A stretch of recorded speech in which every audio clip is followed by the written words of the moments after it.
This is the Royal Enfield Hunter 350, a bike that claims to be built for the streets, but does it live up to the hype? Let's find out.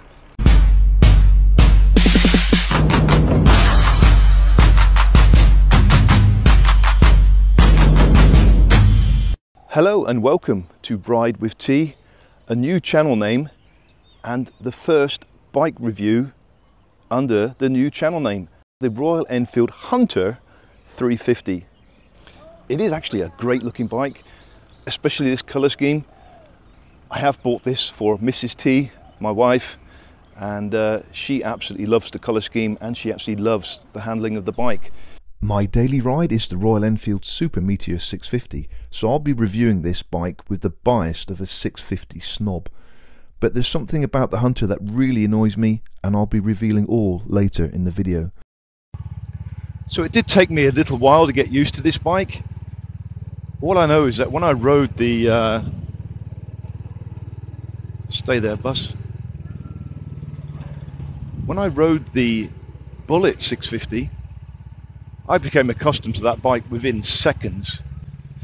This bike has taken me a little while to get accustomed to, maybe 30 minutes, which is similar to the shotgun. It took 30 minutes to me to become accustomed to the shotgun actually, so not too bad. And now I've become accustomed to it. I do like the agility, I do like the lightness, I do like the little popping noise at the back of the exhaust. As a standard exhaust, it's quite a nice tone actually.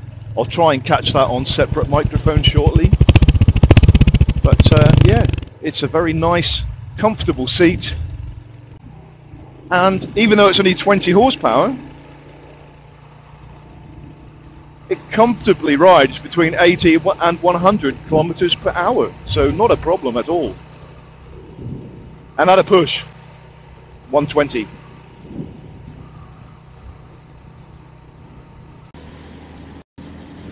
$110, look at that, on the flat. It's sticking at 115 now. I have to relax now, don't I? So yeah, maybe 120 downhill with the wind behind you.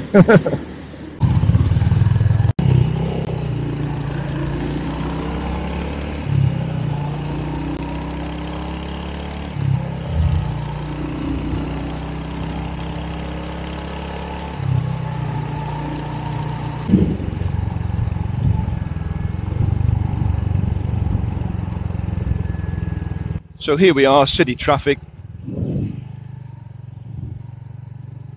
and already I'm loving how nimble it is.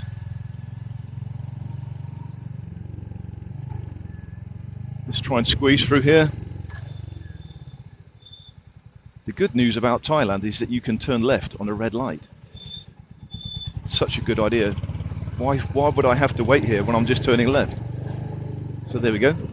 Nice and nimble for city traffic. And this is where the bike is performing well, because it's a low torque. It handles these low speeds very well. Second gear, third gear, not a problem.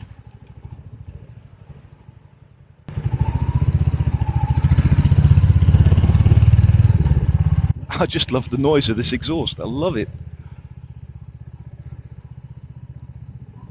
I wouldn't be changing to aftermarket exhaust on this bike. Just keep it as it is.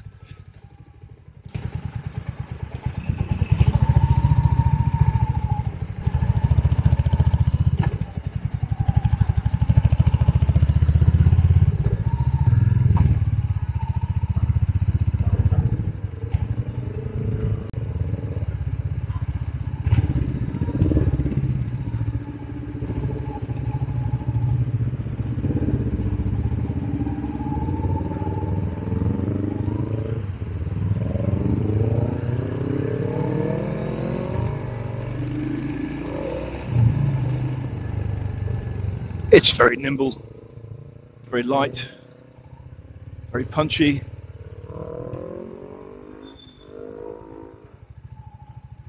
The younger me would absolutely love this bike. But now I'm the older me, I still prefer the look of the Classic, just for looks only. But for comfort and handling, this bike absolutely superb. I can see why Mrs. T likes it. Absolutely see.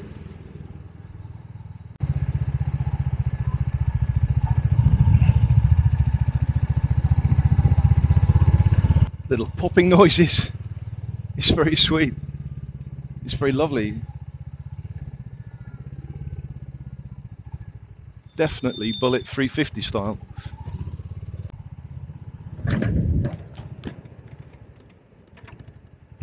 Yep, BMW drivers, still the same in Thailand.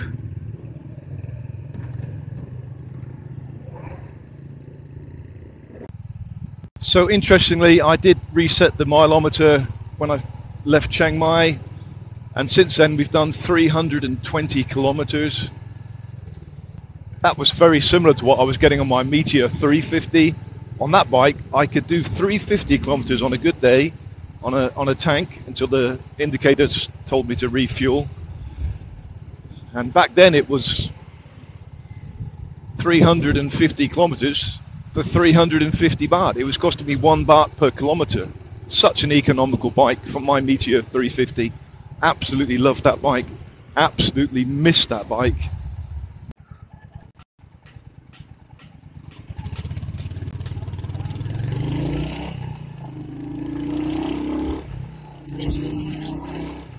This is one thing I've noticed on the bike. I can leave every bike standing at the traffic lights. It's got such a punch. So now it's time to try a quick speed test. A 0 to 100 and a 0 to 120. So this has spoiled my 0 to 100 and 0 to 120 kilometer speed test. I'm not sure what's going on here.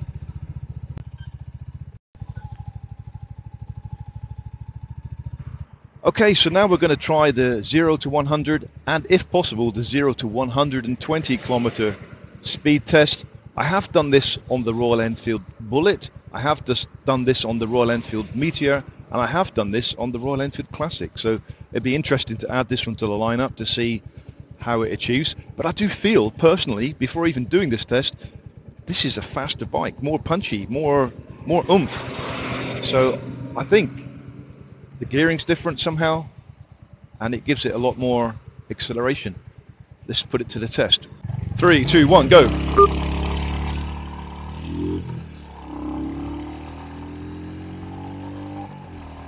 Third gear, 80. Fourth gear. Wow, 100 already. Fifth gear now.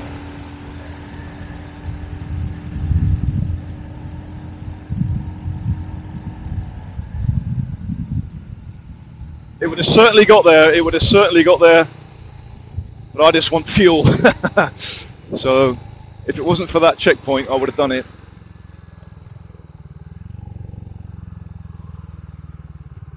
And this one's going to be interesting to see the fuel, but I personally didn't fill it up.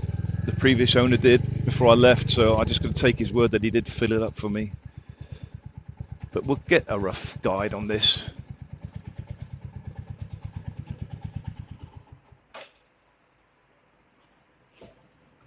So there I am, 4, oh, not that one. There I am, 326 kilometers.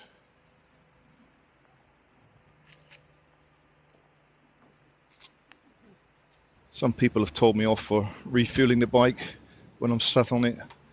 Everybody does it in Thailand. And, oh, that's nice. And the fact that the fuel cap is hinged and it stays on the bike. That's a nice touch also.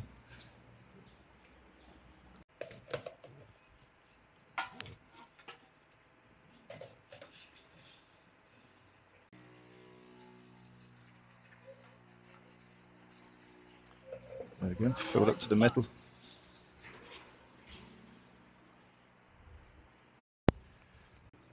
There we go, 310 baht, 8.8 litres. We'll work that out in a minute.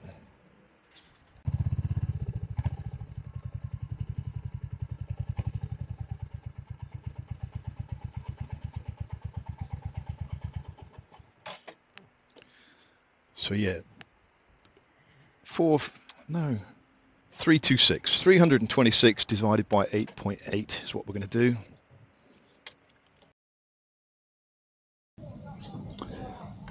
And this is quite a unique feature for Royal Enfield. I don't think I've ever seen this before. I've got the key. I take the side panel off with the key. And right here I've got a cable that I can pull, and that releases the seat. I've never seen that before. And this is our battery, which I will be disconnecting before we go to England. Our toolkit, and possibly a little bit of storage in there. And that just proves the bike could be made lower. If I remove the seat on my Meteor 650, I can't touch the floor at all. I've got the seat completely removed. You would think that would be your lowest option, to make a seat as low as that. I'm going to demonstrate to you that that doesn't work at all. Look at that. I'm sat on the seat with no seat.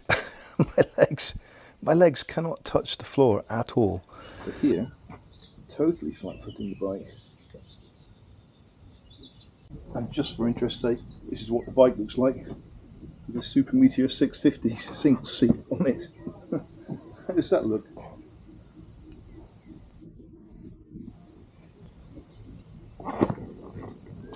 Wow, and I can flat-foot the bike with that.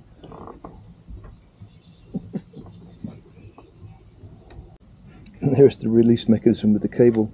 I don't think I've ever seen that on an Enfield before. So I do see some people turning their Hunters into Scramblers, and it's a bit like turning the Interceptor into the Bear, I suppose. It's got the same feel. We've already got the gaiters on the front, and it's a very high up rear suspension on the back, so I can't see any reason why not. So let's just try a bit of off-roading here and see what she looks like.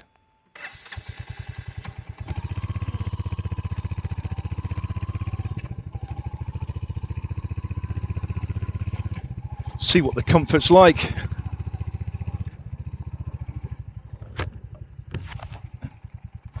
And to be honest, that's pretty good. Pretty good.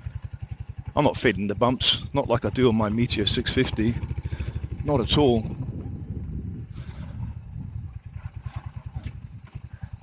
Pumping the water.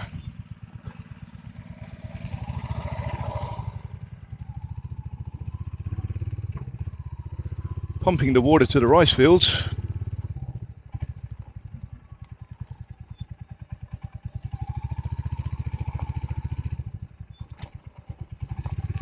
So now it's time to test the ABS. We're going to test the ABS in a minute, just to see how that works.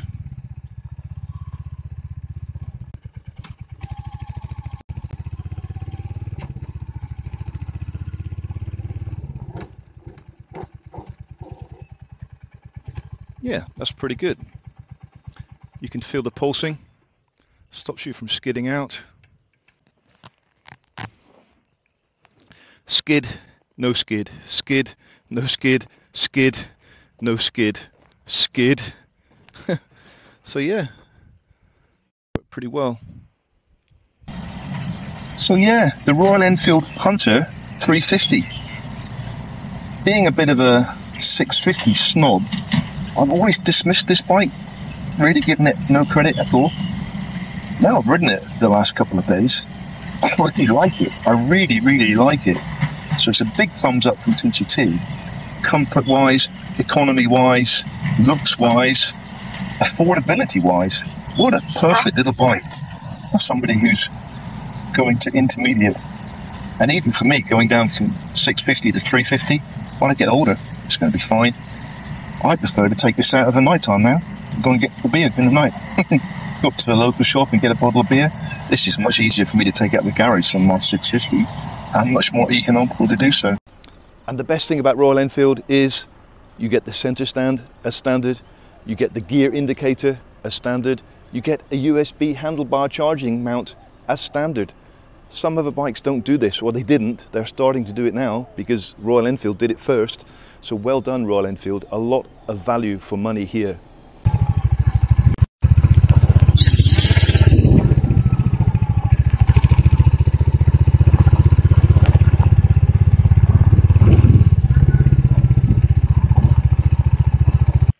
Okay, it's time for a headlight test on this bike. Some people do complain that it's not LED. That's the speedo and the side light on. Let's start the bike and the headlight will come on. It's one of my silly dogs in the way. Hello Hector, you're in the way. Right, so let's try and ride at night time on a dirt track. Low beam, high beam, low beam. Let's just ride on low beam for a second. And I've got no complaints on this whatsoever. It's a yellow light, it's not a white light like an LED, but wow, it's so clear. I just wish I had lights like this on a bike in the 80s when I first started riding, because you just couldn't see anything back then. Let's just turn all the lights off just to show you what it's like. There. So at the start of this video I said the Hunter 350 annoys me, and now you know why. It's not because it lacks anything, it's because it's so good straight out of the box. It's versatile, comfortable, punchy, economical, and it looks great. And yet it cost half the price of my Meteor 650, a bike I've spent time and money modifying just to get the level of comfort I wanted. Royal Enfield has absolutely nailed their J-Series lineup. The classic 350, the Bullet 350, the Meteor 350, and now the Hunter 350 all feel dialed in from the factory, but for me the Hunter stands out even more. And now it's got me thinking, when I finally get to test ride the classic 650, will I have the same feeling? Could it tempt me enough to trade in my Meteor 650? Well, I guess we'll find out very soon. Thanks for watching. If you enjoyed this video, don't forget to like, subscribe, and let me know your thoughts in the comments. Ride safe, and I'll see you in the next one.